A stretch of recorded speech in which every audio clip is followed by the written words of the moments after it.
Naam, mtazamaji wa Channel 10, karibu sana katika matangazo ya moja kwa moja kutoka jijini Dodoma.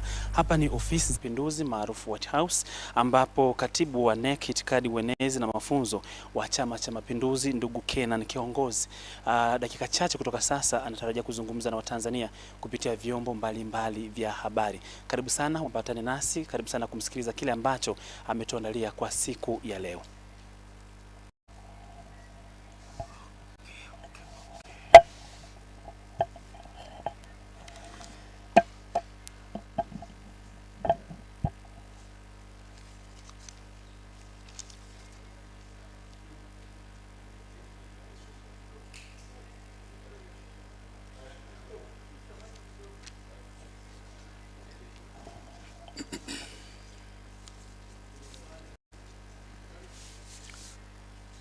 Naweza kuanza. Ndugu waandishi wa habari, siku ya leo nimewaita hapa kwa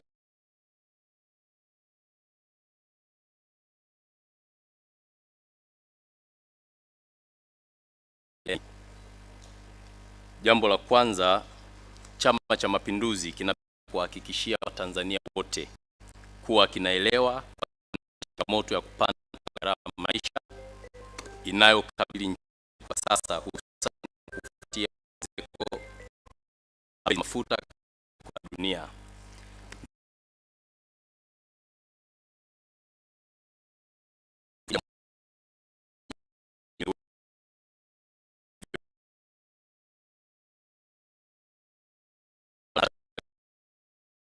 Ni changamoto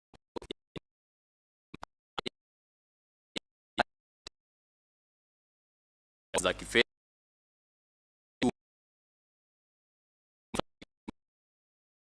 lenga tu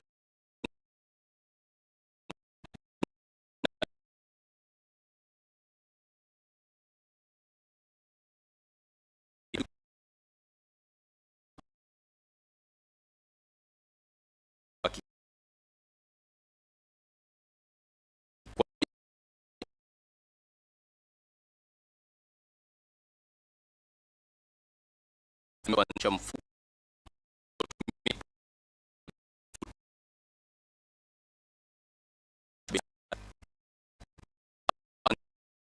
uko katika za mwisho. Jambo la pili, wanahabari kuanzisha hifadhi ya mafuta ya kimkakati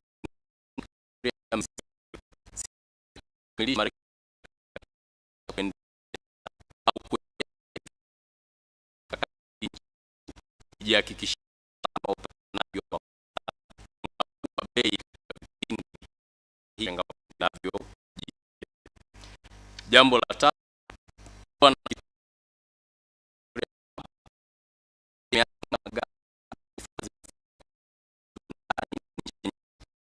na uhitaji hiki utawezesha nchi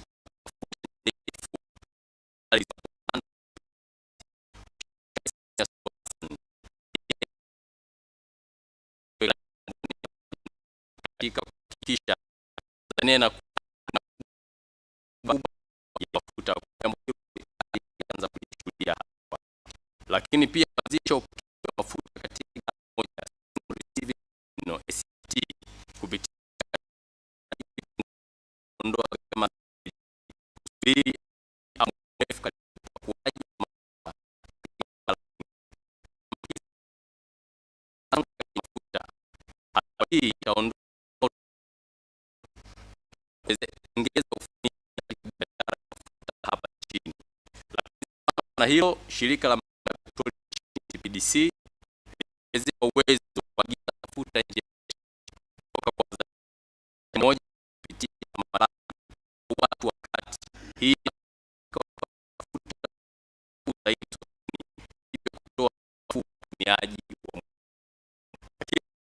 wa utendaji na weledi wa taasisi biashara mafuta ikiwemo EPA kama agizaji wa mafuta anayehusika wa mafuta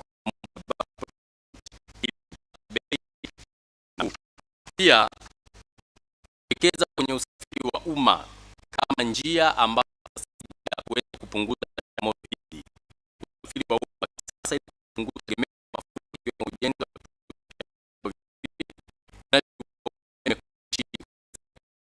wa CNG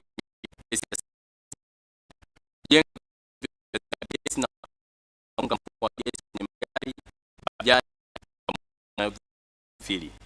Chama ya CNG yote na kuunga mfumo wa magari ya serikali, usafiri wa umma kwa kuanzia na mikoa yenye ikiwemo na mikoa na usaidiza sana utegemezi wa mafuta ili kupunguza katika uagizaji.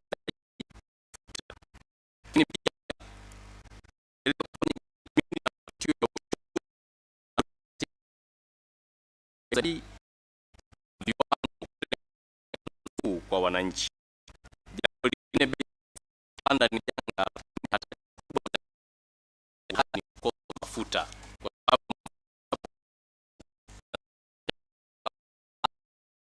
hatarini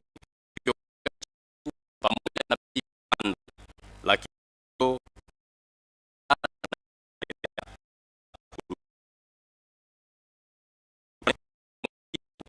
kupanda kwa bei ya mafuta si ya Tanzania peke yake bali ni ya kimataifa.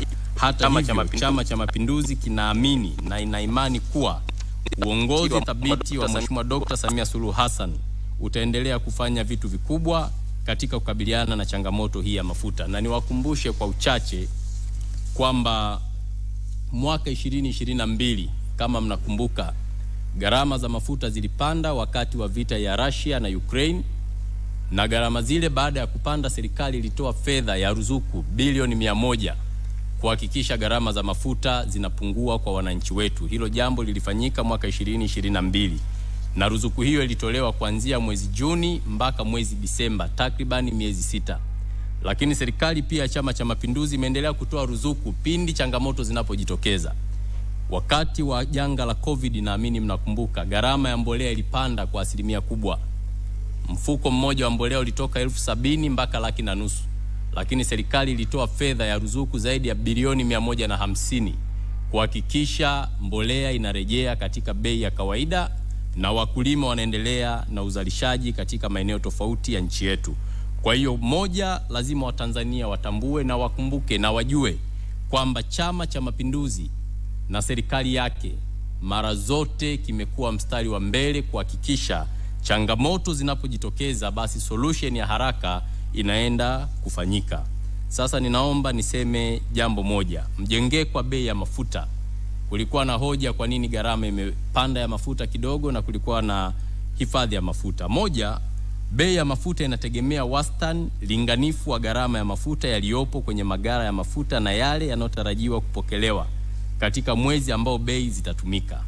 Mfano, bei ya mwezi Aprili inategemea gharama za mafuta yaliyopo kwenye magala na gharama za mafuta yatakayopokelewa nchini mwezi huo wa Aprili. Gharama hizo hubadilika kulingana mabadiliko ya kila mwezi ya gharama za kununua mafuta katika soko la dunia, FOB price, gharama za kuagiza mafuta premium, na viwango vya kubadilisha fedha za kigeni, hasa shilingi ya Tanzania dhidi ya dola ya Marekani. Lakini jambo la pili, bei za mafuta za mwezi Aprili 2026 zinategemea gharama za mafuta yaliyokuwa kwenye magara tarehe 31 na yanayopokelewa Aprili 26. Ndio maana mwezi Aprili mosi ndio gharama huwa zinatajwa.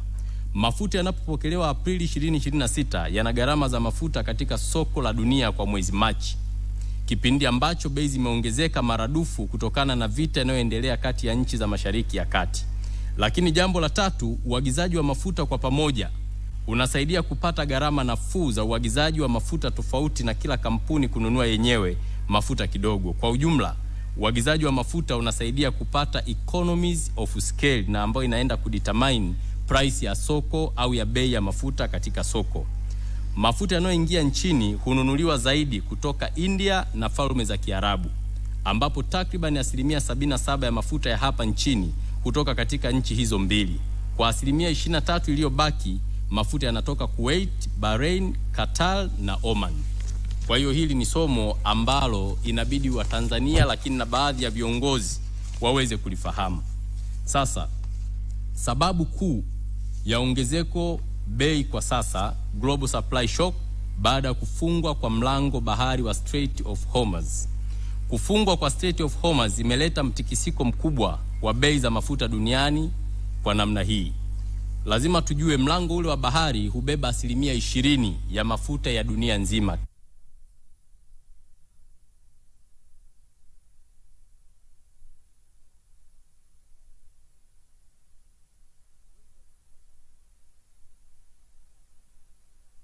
Moja kwa moja kwenye bei za mafuta hapa nchini.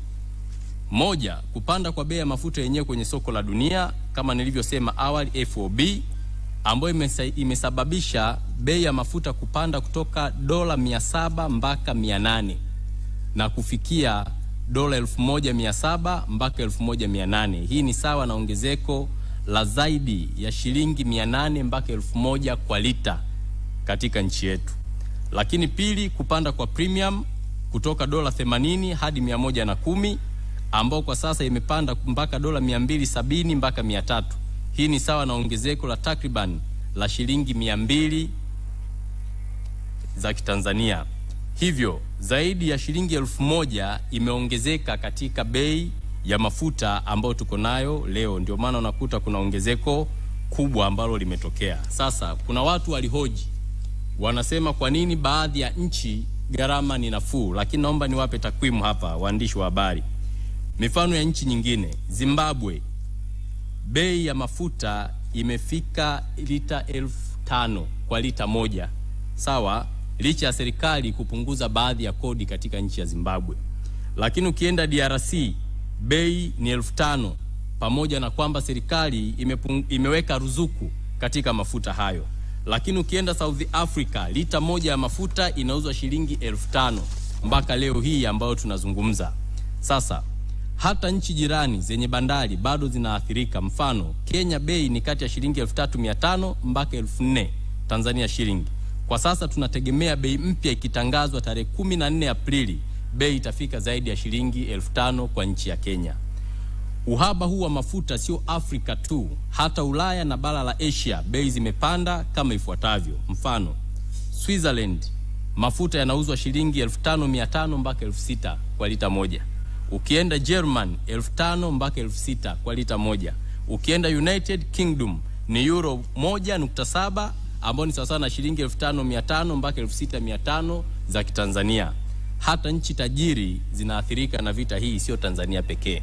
Kwa hiyo viongozi wanapokwenda kuzungumza wakablame kwamba ni janga la Tanzania peke yake, sio kweli. Lakini nchi hii ina wasomi wengi na waandishi wa habari, mna taaluma kubwa, mmesoma haya mambo, mnatafuta data katika mataifa mbalimbali huko duniani na mnaona nini ambacho kinaendelea.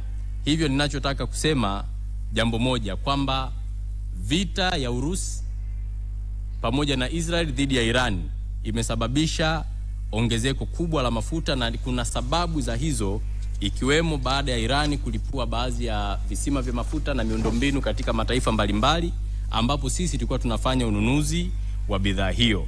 Sasa ninapenda niseme jambo moja, inawezekana watu wengi wanasahau historia. Leo napenda niwakumbushe historia pia, na baadhi ya viongozi waifahamu historia hiyo, kwamba Tanzania imekuwa ikikabiliana na changamoto ya mafuta kwa miaka mingi. Mfano, tangu miaka 1970 Tanzania imekuwa ikikabiliana na misukosuko ya mara kwa mara katika soko la mafuta duniani, hususan ile iliyosababishwa na migogoro ya kisiasa na kiuchumi katika nchi zinazozalisha mafuta.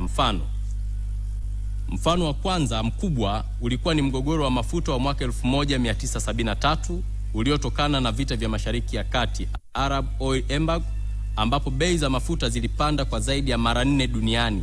Katika kipindi hicho, Tanzania kama nchi inayoagiza mafuta ilikumbwa na changamoto kubwa ya upatikanaji wa fedha za kigeni pamoja na uhaba wa mafuta, hali iliyopelekea serikali kuchukua hatua za kudhibiti matumizi ya mafuta, ikiwemo upangaji wa matumizi, rationing, na kuimarisha usimamizi wa uagizaji kupitia taasisi za umma. Na kipindi hiki mnaweza mkakumbuka, wanahabari, kwa kuwa nyinyi custodian wa taarifa, vilikuwa vinatoka mpaka vibali kwamba gari uendeshe Jumapili. au unapata kibali kwamba gari itumike katika matumizi fulani. Lakini jambo la pili, katika miaka ya 1980 hususan wakati wa vita kati ya Iran na Iraq, soko la mafuta duniani lilikumbwa na mabadiliko makubwa ya bei na upatikanaji wake. Tanzania ilikabiliwa na changamoto ya upungufu wa fedha za kigeni na kuongezeka kwa gharama za uagizaji, hali iliyosababisha serikali kuendelea kutumia mifumo ya udhibiti wa matumizi ya mafuta pamoja na kuweka vipaumbele katika sekta muhimu za kiuchumi kama vile usafirishaji na uzalishaji wa umeme, kwamba mafuta yalikuwa yanapangiwa jukumu maalum, nini kifanyike ili kuweza kulinda uchumi wa nchi yetu. Lakini mfano wa tatu, mwaka 1990 kufuatia Gulf War iliyotokana na uvamizi wa Kuwait, bei za mafuta zilipanda kwa kasi kubwa katika soko la dunia. Katika kipindi hicho, Tanzania ilianza kuimarisha mageuzi ya sekta ya mafuta kwa kuruhusu ushiriki wa sekta binafsi katika uagizaji na usambazaji wa mafuta, hatua ambayo ilisaidia kuongeza ufanisi katika upatikanaji wa mafuta pamoja na kupunguza mzigo wa serikali. Hata hivyo, changamoto za mabadiliko ya bei ya dunia ziliendelea kuathiri bei za ndani. Lakini mfano wa nne, kuanzia miaka 2000, Tanzania iliendelea kuboresha mifumo ya usimamizi wa sekta ya mafuta kwa kuanzisha taasisi za udhibiti na kuweka mifumo ya utekelezaji ili kulinda watumiaji dhidi ya mabadiliko makubwa ya bei. Kuanzishwa kwa EWURA kulikuwa ni hatua muhimu katika kuhakikisha uwazi na uthabiti wa bei za mafuta, huku bei zikiendelea kuakisi hali halisi ya soko. Lakini jambo lingine, mwaka 2020 wakati wa janga la COVID-19, soko la mafuta lilikumbwa na mshtuko wa kipekee ambapo bei zilishuka kwa kiwango kikubwa kutokana na kupungua kwa mahitaji duniani. Tanzania ilitumia fursa hiyo kuhakikisha upatikanaji wa mafuta kwa gharama nafuu, huku ukiendelea kuimarisha mifumo ya uhifadhi na usimamizi wa ugavi wa mafuta hapa nchini. Mwaka 2022 kufuatia mgogoro wa Russia-Ukraine war, bei za mafuta zilipanda tena kwa kasi kutokana na vikwazo vya kiuchumi na usumbufu wa minyororo ya usambazaji.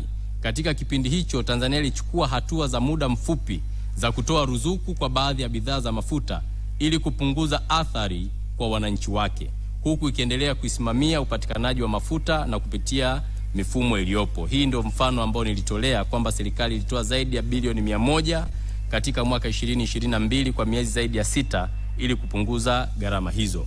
Katika kipindi cha sasa cha mwaka 2026, changamoto ya global supply shock inayosababishwa na migogoro katika eneo la Mashariki ya Kati, hususan kuathirika kwa usafirishaji kupitia mlango wa bahari wa Strait of Hormuz, ambayo imepelekea kuongezeka kwa gharama za mafuta na premium katika soko la dunia. Katika kuhakikisha serikali imechukua hatua za kimkakati, ikiwemo kuipa TPDC jukumu la kuagiza mafuta moja kwa moja kwa kipindi maalum ili kuhakikisha uhakika wa upatikanaji wa mafuta pamoja na kudhibiti athari za kupanda kwa gharama za uagizaji. Hata hivyo, hatua hii pekee haitoshi. Athari za sasa ni kubwa zaidi kuliko vipindi hivyo vyote, na hivyo ni muhimu sasa kwa serikali kuona umuhimu wa kutoa ruzuku kwa utaratibu kama iliyofanya mwaka 2022. Na kwa kuwa sisi ni Chama cha Mapinduzi ambacho kinasimamia serikali, tumeshauri kuangalia na kuona serikali kwa namna gani itaweza kuangalia mpango wa kutoa ruzuku ili kuweza kidogo kupunguza gharama hizi za mafuta kama ambavyo Mheshimiwa Rais alifanya mwaka 2022. Lakini uzoefu wa kutoa ruzuku mwaka 2022, kati ya vita vya Urusi na Ukraine, bei ya mafuta mwezi Mei 2022 zilikuwa 3148 kwa lita ya petroli, lakini takwimu zinatuambia pia ilikuwa ni shilingi 3258 kwa lita za diesel na 3112 kwa lita za mafuta ya taa, kwa ongezeko la jumla ya shilingi zaidi ya 608 kwa lita ya petroli, ongezeko la 855 kwa diesel na 904 kwa mafuta ya taa ambayo yalianza mwezi Mei 2022. Lakini baada ya serikali kutoa ruzuku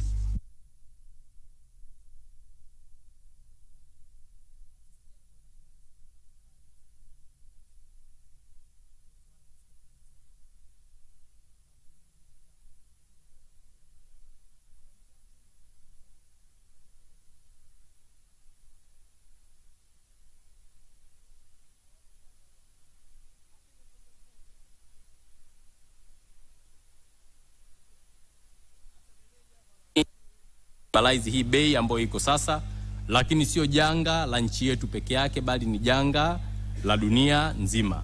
Sasa chama kinaielekeza wizara na kuitaka wizara ifanye mambo yafuatayo. Moja, kuhakikisha mafuta yanapatikana licha ya changamoto zilizopo ili kuendelea kukuza uchumi wa nchi yetu, kwa sababu mafuta ni kiungo muhimu hasa katika ukuaji wa uchumi kupitia viwanda na uzalishaji katika maeneo mbalimbali. Lakini TPDC kuendelea kuwa kiungo muhimu katika uagizaji wa mafuta nchini na kudhibiti wote ambao wanaweza kuleta hujuma, hasa kwa kuchepusha meli za mafuta na kuuza maeneo mengine ili waweze kupata faida. Na kwa nini hapa tunaielekeza TPDC? Kwa sababu tunaamini TPDC ni taasisi ya umma, ni taasisi ya serikali, hivyo inaangalia maslahi ya wananchi kuliko maslahi ya kibiashara, kwa sababu baadhi ya makampuni huwa yana tabia kuchepusha mafuta na wanasema mafuta wamekosa, kumbe wameuza kwa faida. Lakini kudili na suppliers ambao wana uwezo mkubwa. Mfano, sasa tunaipongeza sana TPDC kwa hatua ambayo inaendelea nayo. Baadhi ya nchi hazina mafuta, lakini leo Tanzania tuna mafuta. Maana yake serikali imesimama imara kuhakikisha inakabiliana na upungufu uliopo. Lakini jambo lingine, chama kinaelekeza wizara kuangalia namna ya kuweza kutoa ruzuku kama ambavyo Mheshimiwa Rais aliweza kufanya mwaka 2022 kwa kutoa zaidi ya bilioni 100 ili kuleta unafuu kwa wananchi wetu waendelee kufurahia matunda ndani ya taifa lao. Hili ninaamini serikali sikivu ya Chama cha Mapinduzi itaona namna bora ya kuweza kufanya. Lakini pia chama kinaitaka serikali ihamasishe kupunguza matumizi ya nishati ya mafuta katika ofisi za serikali, binafsi na umma kwa ujumla, ili changamoto hizi zinapotokea tuwe na uwezo wa kujiendesha kwa njia ya nishati mbadala kama ambavyo nimeeleza awali, CNG, lakini kwa kutumia gesi asilia kuweza kusaidia kuendesha mitambo, lakini katika matumizi ya kawaida, au kufunga gesi katika magari, bajaji na baadhi ya vyombo vya usafiri. Lakini pia chama kinaitaka serikali kuanzisha mfuko maalum pindi zinapotokea changamoto kama hizi, tuweze kuona namna gani tunaweza tukapunguza makali hayo, na hili jambo lipo katika mkakati ambao unakaribia kukamilika. Lakini pia kuendeleza ujenzi wa visima vikubwa vya mafuta kama ambavyo Mheshimiwa Rais aliweza kuweka mawe ya msingi pale Kigamboni. Visima hivyo vizidi kujengwa ili tuwe na uhakika mkubwa wa kuwa na mafuta ya kutosha pindi changamoto zinapotokea. Lakini pia TPDC kuhamasisha sekta binafsi kuwekeza kwenye vituo zaidi vya CNG kwenye mikoa iliyo jirani na Dar es Salaam, lakini ile mikoa ya mbali waweze kuwekeza katika mini LNG ili kuweza kusafirisha kwa mabomba gesi katika mikoa ambayo inakuwa mbali na maeneo yetu. Sasa hayo baadhi ya mambo nilipenda niyazungumze kwenu waandishi wa habari, muweze kujua mikakati ya chama na namna chama kimeweza kuelekeza kwa serikali hatua mbalimbali za kuweza kuchukua ili kuweza kukabiliana na hii changamoto ya upandaji wa bei ya mafuta. Lakini elimu ndogo ninayopenda kuitoa ni kwamba duniani kote hakuna serikali, hakuna chama cha siasa kinachoongoza serikali ambacho kinafurahia endapo kutakuwa na changamoto zinazowakumba wananchi. Changamoto hii ni ya kidunia, dunia nzima imeathirika na changamoto hii ya mafuta. Nchi mbalimbali mpaka zenye uwezo mkubwa zimepita katika msongo huu mkubwa wa mawazo. Sasa wajibu wetu kama Watanzania wa kwanza ni kuwa wa kweli, na zinapotokea changamoto tusibebe masuala ya siasa katika maisha ya watu. Jana kuna kiongozi amezungumza baadhi ya mambo ambayo pia hana uelewa nayo. Sasa mimi ninamtaka yeye ajielimishe zaidi, hasa katika mambo yanayohusu uchumi. Aujue uchumi, usiongee kitu kama ukifahamu. Kama hujui jambo, tafuta muda, soma, jifunze. Ukishapata uelewa sasa, toka kwenye umma, nenda ukaelezee nini serikali inapaswa kufanya. Lakini jambo la pili ninalotaka kulizungumza, Watanzania wanatambua kuwa dunia nzima mafuta yamepanda. Sasa changamoto inapotokea tunaungana. kuangalia namna bora ya kuweza kukabiliana na changamoto hiyo, na changamoto hiyo itatatuliwa na serikali yenyewe kama ambavyo ilitatua changamoto za awali katika kipindi cha COVID. Wakati wa vita ya Urusi na Ukraine, ruzuku ilitolewa, na wakati huu tunaamini serikali itakwenda kuchukua hatua madhubuti za kuweza kusaidia. Baadhi wanasema tozo zipunguzwe, tozo zifutwe, zisiwepo. Nchi yoyote duniani inaendeshwa kwa kodi. Hakuna namna utaendesha taifa bila kukusanya kodi. Kodi hizo ndo zinasaidia barabara ziwepo, hospitali ziwepo, miundombinu ya reli iwepo. Kwa hiyo sisi tunachoshauri kama serikali ni kuangalia katika kipindi kifupi ni baadhi ya kodi zipi labda inaweza ikazipunguza, lakini wakati huo kutafuta solution ya kudumu kuweza kutatua changamoto hizi. Lakini huwezi ukasema unaufuta ushuru kabisa, hapo ni kuwalaghai wa Tanzania. Hilo jambo hakuna nchi imewahi kufanya duniani, lakini kwa kuwa viongozi na wanasiasa wanataka political mileage, basi yuko radhi adanganye, yuko radhi aongee uongo, yuko radhi apotoshe, ili mradi lengo lake liweze kutimia. Hivyo mimi ni muombe sana ndugu yangu na rafiki yangu sana Heche, amtumie zaidi mwenezi wake, ana maarifa makubwa yule binti Rupia, na ndiye msemaji wa chama kile, atoke akaseme. Sio yeye kusema kila wakati kama kiongozi mkuu wa chama chao. Nadhani wana mtu ambaye ana uwezo wa kufanya na ndilo jukumu lake, basi aende akatekeleze hilo jukumu.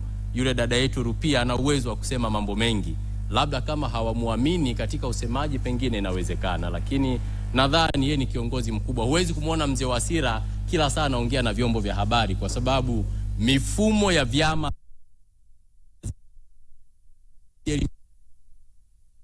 ya dunia, asiwe anaongea bila kuwa na takwimu, bila kuwa na data, na asiongee kwa upotoshaji. Taifa kwa kipindi hiki linahitaji umoja, linahitaji mshikamano, linahitaji upendo, linahitaji kutafuta bora ya kutatua changamoto tulizonazo. Lakini nampongeza pia ndugu Heche kwa kutambua kwamba kuna serikali, na ameomba serikali ichukue hatua, na serikali sikivu ya CCM itachukua hatua hizo bila kusita. Jambo lingine ambalo ninapenda kusema kwenu waandishi wa habari, wakati mwingine baadhi ya watu wanasema wanahitaji uhuru wa maoni, na serikali imekuwa ikiheshimu uhuru wa wananchi kutoa maoni. Sasa watu wanashindwa kutofautisha uhuru wa maoni na uhuru wa matusi, ni vitu viwili tofauti. Kuna baadhi ya wenzetu matusi kwao ni uhuru wa maoni, kitu ambacho sio sawa. Sasa lazima uhuru wa maoni uheshimiwe, lakini ule uhuru wa kiongozi kudhalilisha wengine, kutukana taifa lako na kukejeli sio uhuru mzuri. Sisi kama viongozi wa vyama vyote vya siasa tuelimishe maadili mazuri kwa vijana, kwa wananchi wetu, ili taifa ambalo tuliachiwa na waasisi wetu, wazee wetu, wazidi kujivunia kwamba ni taifa bora. Lakini jambo lingine, Chama cha Mapinduzi kitaendelea kusimamia misingi ya amani, umoja, upendo na mshikamano katika taifa letu. Na ndio maana mara zote tumekuwa tukihubiri amani, usimamizi wa haki, usimamizi wa maendeleo na utekelezaji wa miradi mbalimbali ambayo inatija na maslahi kwa wananchi. Ombi langu kwa wananchi wa taifa letu, ombi la kwanza, tutambue hatuna mbadala zaidi ya Tanzania. Hii ni Tanzania yetu na ni moja. Tuilinde kwa wivu mkubwa. Tusikubali kwa namna yoyote watu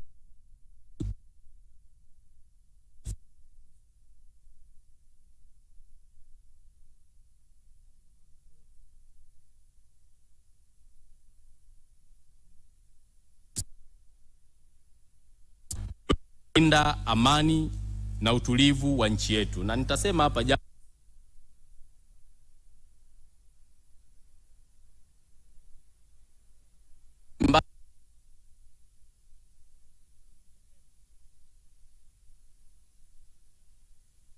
familia zao wao wenyewe, wanaoathirika ni watu wa kawaida ambao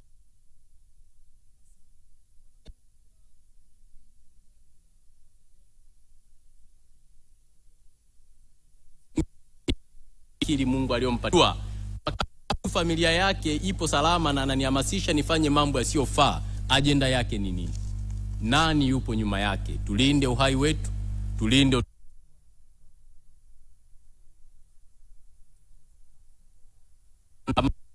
yanayohatarisha usalama wa nchi yetu. Maandamano mazuri ni ya kutafuta fedha, kulima kwa bidii, kufuga kwa bidii, kufanya biashara, pengine na kupenda familia yako vizuri. Haya ni maandamano mazuri. Ila maandamano mabaya ni yale ya kwenda kuriski uhai wako na kufanya vitu visivyofaa, ikiwemo uharibifu wa mali za watu wengine. Hilo sio jambo zuri. Hivyo niwaombe sana Watanzania wenzetu na wananchi wetu kwamba tuzidi kuilinda nchi yetu kwa wivu mkubwa. Lakini jambo lingine, kama chama chini ya mwenyekiti wetu Mheshimiwa Rais Dr. Samia Suluhu Hassan, taifa letu liko salama. Shughuli za maendeleo zinaendelea vizuri.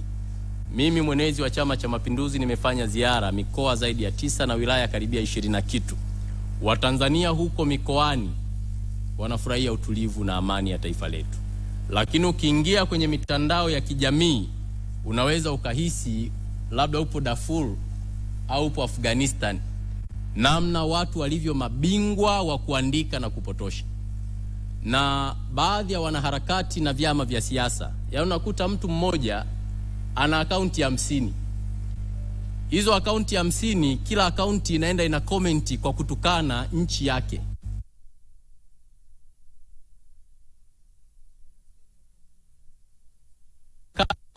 Ya nchi ndio wanaoendesha ajenda za kuligawa taifa. Biza huko nje nani wanalipwa na nani? Chaje maisha yao?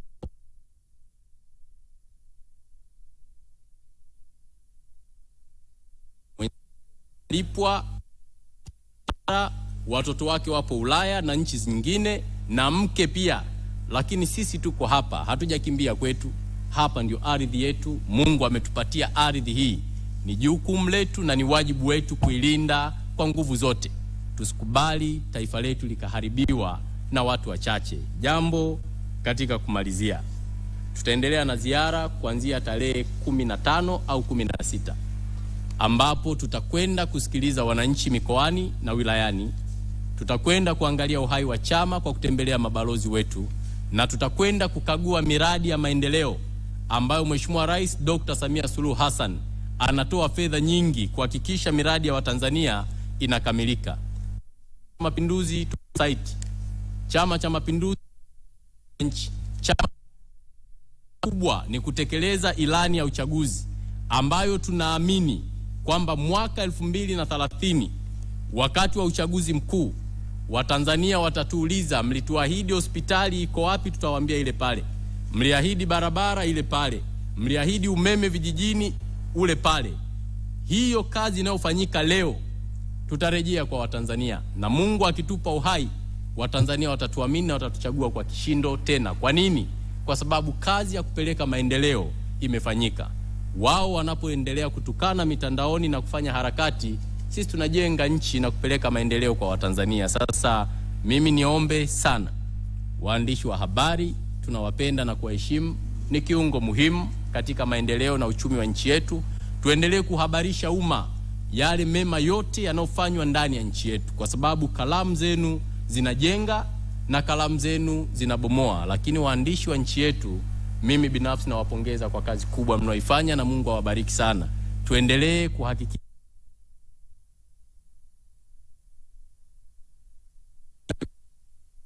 kujivunia kwamba taifa ambalo limeachwa na wazee wetu ni taifa lenye upendo, lenye umoja, lenye mshikamano. Hivyo baada ya kusema maneno hayo, niwashukuru sana na niwaambie kwamba Tanzania chini ya uongozi wa Dr. Samia Suluhu Hassan iko salama na kazi inaendelea kwa spidi kubwa. Asanteni kwa kunisikiliza.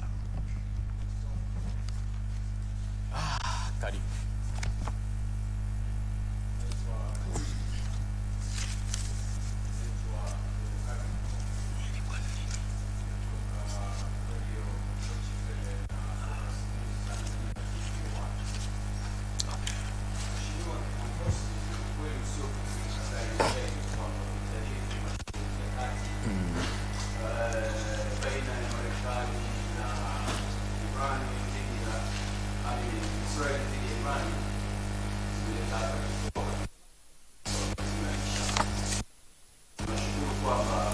Serikali ya Tanzania ambayo inaongozwa na chama cha CCM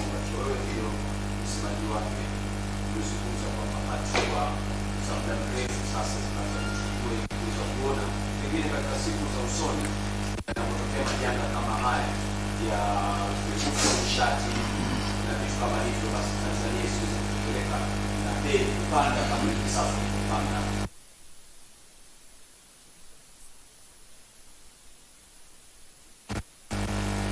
Bado tunasubiri hizi mipango ya mrefu. Kwa hivi sasa serikali inayoongozwa na Chama cha Mapinduzi CCM ina mpango gani kuhakikisha kwamba kuna hatua za haraka zinachukuliwa ili kupunguza ukali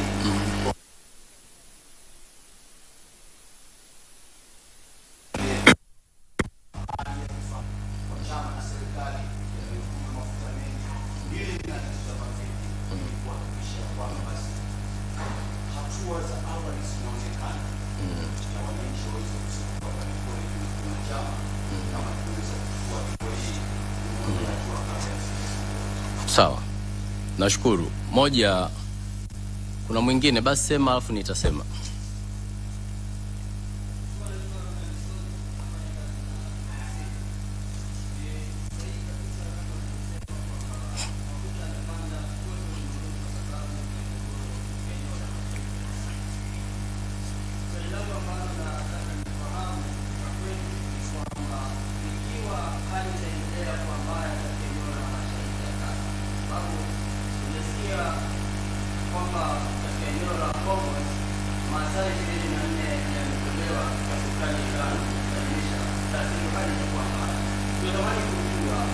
Serikali ya Tanzania itachukua hatua gani kuhakikisha kwamba walau haya mafuta ambayo yamepanda katika kiwango zaidi yanashuka kidogo ama yanaendelea kubaki katika ile bei ambayo lakini swali langu la pili ambalo nimefahamu kinacholalamikiwa mheshimiwa ni mafuta gani yamepanda, yale ambayo yalikuwa yapo nchini ama mafuta mapya ambayo yalikuwa yamekuja nchini. Sawa. Tukianza na swali la kwanza la ndugu yangu kwamba hatua za chama ni zipi. Moja, kama ambavyo nimesema katika presi hapa kwamba tunaiomba serikali utaratibu ambao walitumia mwaka 2022 ya kuweka ruzuku waone kama inawezekana kwa kipindi hiki kuweka ruzuku ya mafuta ili gharama kidogo iweze kufanya nini? Kupungua. Na hapa ukipiga hesabu kwa namna mafuta yalivyopanda 2022 na namna yalivyopanda 2026, serikali inabidi iwekeze zaidi ya bilioni zisizopungua karibia 500 kwa mwezi mmoja ili gharama at least iweze kufanya nini? Kushuka. Sasa lazima waangalie na uchumi utakwendaje, lakini ushauri tumeipa serikali na serikali ina wajibu wa kutizama sasa nini kiweze kufanyika. Lakini la pili, kuangalia kama itasitisha tozo kwa muda mchache, sio kuziondoa kabisa, kwa sababu kama nilivyosema kodi ndo zinaendesha uchumi wa nchi. Asije mwanasiasa hapa akaingia akasema yeye akiingia ataondoa kodi kwa Watanzania. Haiwezekani, hakuna nchi isiyoendeshwa kwa kodi. Kwa hiyo kuona kama kuna muda fulani wanaweza kusitisha ili kukabiliana na hii changamoto kupitia wataalamu wao wakishirikiana na Wizara ya Fedha. Hiyo ni jambo la kwanza. Lakini jambo la pili, kiongozi ameuliza pale ikiwa hali mbaya Mashariki ya Kati itaendelea kuwepo, nini kitafanyika? Yani serikali itachukua hatua gani? Na B akasema mafuta gani yamepanda. Sasa mafuta, serikali inaposema ina mafuta labda lita milioni 1, maana yake imechukua mafuta ya ndani ya nchi, mafuta yaliyopo njiani yanayokuja, na mafuta ambayo tayari wamesha yalipia nje ya nchi ambayo yanakuja ndani ya nini? Ya nchi. Lakini yapo mafuta ambayo ni mikataba imesainiwa, bado payment hazijafanyika, yanakuja wapi? Nchini. Kwa hiyo gharama sasa itategemea na bei ya soko la dunia, kama ambavyo imesema hapa kwamba mjengeko wa bei hauangalii tu kwamba mafuta yapo haya yameshalipiwa, ina comprise na huko. Sasa mfano meli inakuja, imefika njiani, imekutana na vikwazo, ina delay pale. Ikisha delay inabidi iwe inalipiwa labda kila siku. Hiyo kosti inakuwa vipi? Maana yake itachangia katika uongezekaji wa nini? Wa bei ya mafuta. Hilo la pili. Lakini jambo lingine, kama itaendelea, nini kitafanyika? Moja, mimi nadhani serikali itaangalia namna bora ya kwenda kununua mafuta katika nchi ambazo zina utulivu, lakini lazima tukubali gharama itakuwa ni kubwa sana, kwa sababu nchi nyingi hazizalishi mafuta. Nchi nyingi zinazozalisha mafuta ni hizo ambazo tumezitaja za Mashariki ya Kati, lakini ziko baadhi ya nchi maybe inawezekana zina stock kubwa. Sasa distance price yao itakuwaje? Kwa sababu ukisoma uchumi wanasema demand ikiwa kubwa bei inakuwaje? Demand, watu wakiwa wana demand bidhaa fulani sana, bei inakuwa nini? Inaenda juu. Sasa bei ikienda juu, tuangalie impact yake na uchumi wetu itakuwaje. Kwa hiyo ninaamini serikali itachukua hatua mahususi kuhakikisha mafuta yanapatikana. Ndio maana tukasema awali kwamba tunachoshukuru mpaka sasa kupitia serikali kwamba mafuta yapo na hatuna mgao wa mafuta. Ukienda Shell mafuta yanapatikana. Baadhi ya nchi hayo mafuta hayapo. Lakini jambo la pili, kuna shehena ambazo zipo zinaendelea kuja nchini za mafuta. Kwa hiyo tunamuomba Mungu kwamba vita ishe ili maisha yarudi kama zamani na kazi ziweze kufanya nini? Kuendelea. Jambo la tatu, ndugu yangu aliuliza hapa kuhusiana magari ya serikali na ya chama. Mimi nadhani magari katika swala la mafuta, mfano chama, sisi chama cha siasa, Chama cha Mapinduzi ni kama kilivyo cha Usta, kilivyo ACT, kilivyo chama kidogo Chadema na vyama vingine. Sio kwamba vyote vina magari. Maana yake magari ya chama sisi hayahusiana na magari ya serikali. Sisi magari yetu mafuta tutatumia, tutaweka, lakini hatuna magari ya gharama. Sisi magari yetu ni ya kawaida. Na ukiangalia ni Land Cruiser LX nyingi, sio? Nyingine labda ni LC 200. Kwa hiyo sasa chama kupitia katibu mkuu wetu kitaangalia nini kiweze kufanya, lakini chama tumechukua jitihada, gari zetu nyingi pia zimeunganishwa na mifumo ya gesi. Sasa kipindi hicho wakati tunaunganisha hatukujua kama kutakuwa na nini na hii changamoto. Kwa hiyo wito wangu moja, chama tuendelee na ule mfumo wetu wa kuendelea kuweka gesi kwenye magari yetu, lakini serikali pia iweke mifumo ya gesi kwenye magari yao, lakini iangalie pia matumizi yasiyo na msingi wanaweza kayapunguza. Ndio maana tumesema awali hapa kwamba serikali ije na mpango mkakati mzuri wa kuweza kupunguza matumizi ya mafuta kwa kuleta sera ambazo zitasaidia Watanzania, mashirika na serikali yenyewe kuwa na njia mbadala ya kuweza kupata nishati tofauti na mafuta, ikiwemo gesi asilia kwa maana ya CNG, na kuongeza uwekezaji katika vituo hivyo vya gesi ili inapotokea changamoto ya mafuta yamepanda basi tuokolewe na gesi asilia. Kwa hilo naamini nimekujibu kikamilifu. Karibu.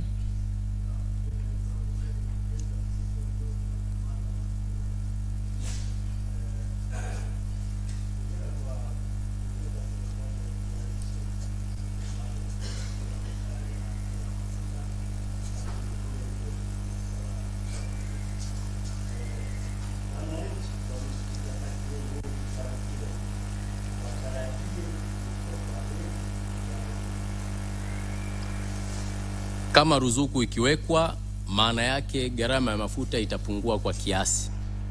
Lakini kama vita itaendelea, maana yake changamoto itaendelea kuwepo, na hakuna kitu kizuri kama kuwa kiongozi ambaye unawaambia watu ukweli kuliko kutafuta umaarufu katika maisha ya watu. Asante sana. Mungu awabariki.